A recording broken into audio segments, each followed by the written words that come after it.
Am I high, or are those letters floating? Oh, Metal Gear.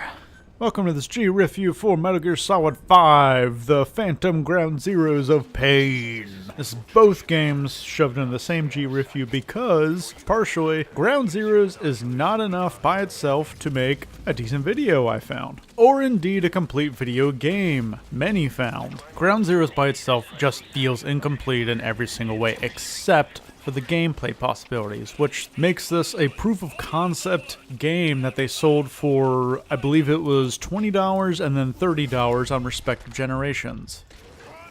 No, I'm the pizza guy! Ah!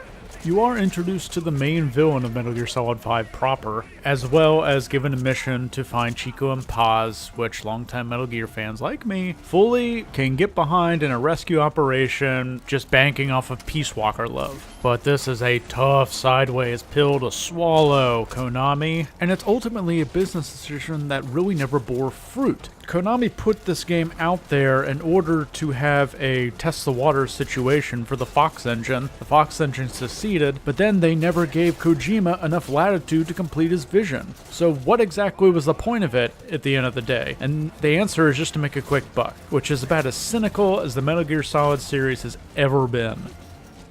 That'll be $14.50 plus tip! If I'm grading Ground Zeroes by itself, it's a 5 out of 10, and it gives way to something so much greater in the Phantom Pain. Meanwhile, in Metal Gear Online... Oh wow, cool. Whee!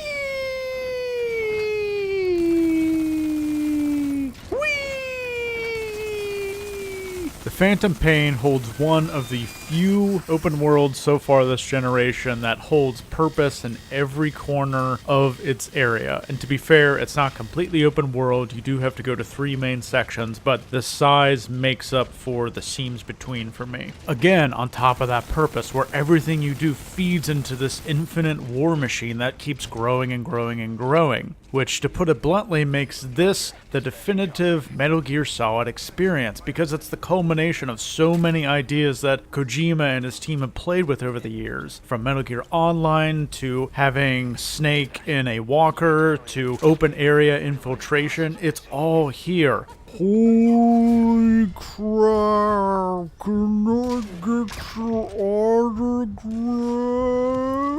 I realize that the illusion of complete freedom in a video game is kind of overblown, and just that, an illusion. But with Phantom Pain, it feels like the most thorough illusion that has ever come to a video game. Beyond Breath of the Wild, beyond Red Dead Redemption, you feel like you're running your own army, you're fighting this faceless enemy, and you are collecting all of these resources just to that end. Nothing more, nothing less. Thanks to the freedom of control, to where Snake can have a tank shell hurling at him like a 90-mile-per-hour fastball, but you can dive, you can reload your rocket launcher, get up and boom, throw one right back. And that's common for this game.